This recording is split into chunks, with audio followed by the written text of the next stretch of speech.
Começa agora. Diário Econômico. Um oferecimento do Canal Rural.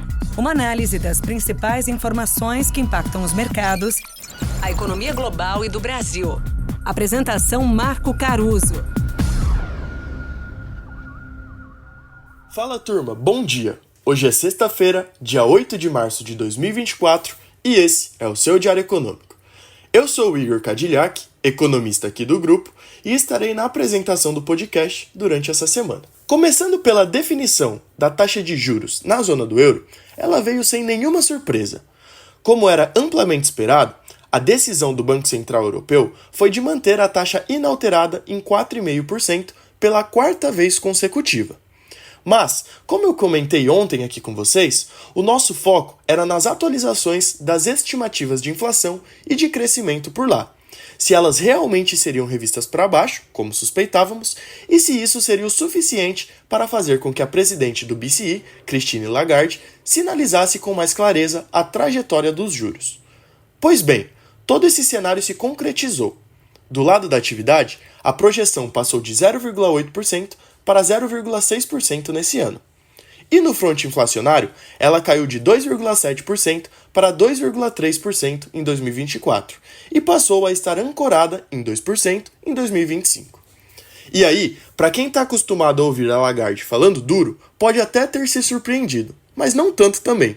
Ela deixou bem claro que não foi discutido nenhuma possibilidade de corte para essa reunião e que eles estão apenas começando a discutir a chance de uma flexibilização. E que, claro, tudo isso vai depender muito dos próximos dados. Hoje, apesar do progresso na desinflação e das expectativas de longo prazo estarem convergindo para a meta, ainda há um longo caminho à frente que assombra a inflação doméstica, sobretudo sobre a ótica dos serviços. Além disso, vale lembrar das tensões geopolíticas, que estão sempre ali para dar um calorzinho. Só para atualizar, esse que é um assunto que está bem longe de ser novo, os esforços para acalmar o conflito entre Israel e Hamas seguem falhando.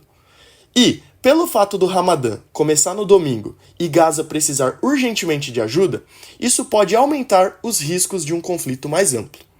Voltando para a zona do euro, outro ponto importante é até que ponto essa atividade econômica mais fraca não se traduz em riscos de recessão. E aqui é sempre importante a gente pensar não só no bloco europeu, mas nos países que o compõem. A Alemanha, por exemplo, é um país que tem se mostrado com uma atividade bem vulnerável. Enfim, a luta continua. Seguindo com o cenário externo, mas indo agora para os Estados Unidos, nada muito novo no segundo dia de audiência do presidente do Fed, Jerome Powell, na Câmara. E aí, com as perspectivas de um primeiro corte de juros mantidas em junho e também surfando desse flow vindo da Europa, as ações nos Estados Unidos atingiram novos máximos históricos e os rendimentos do Tesouro de curto prazo caíram. Aqui no Brasil, com a agenda esvaziada, o grande destaque ficou por conta do balanço da Petrobras, que saiu após o fechamento do mercado. Essa cautela, pré-balanço, contribuiu que o Ibovespa descolasse do exterior e ficasse no campo negativo. Além disso, tivemos um lado fiscal um pouco melhor que o esperado, mostrando um superávit de pouco mais de 102 bilhões em janeiro. Já a nossa dívida líquida, do setor público, ficou em 60% do PIB. Para hoje, dia interessante. O grande destaque é o relatório de emprego nos Estados Unidos. O payroll de fevereiro deve mostrar um esfriamento frente aos surpreendentes 353 mil de janeiro. De toda forma, os dados devem seguir robustos e com uma taxa de desemprego ainda abaixo dos 4% da NAIRU deles, que é aquele nível de desemprego que é consistente com uma taxa de inflação constante. Na China, conheceremos os dados de inflação de fevereiro. Enquanto os preços do consumidor devem ter avançado modestamente na margem, os preços do produtor devem ter mais um mês de deflação. Para finalizar, também vamos ficar de olho nos nossos números de crédito do Banco Central de janeiro. O ritmo de crescimento ano contra ano deve ser mantido. Enfim, veremos. Bom dia, bons negócios e sorte sempre. Você ouviu? Diário Econômico.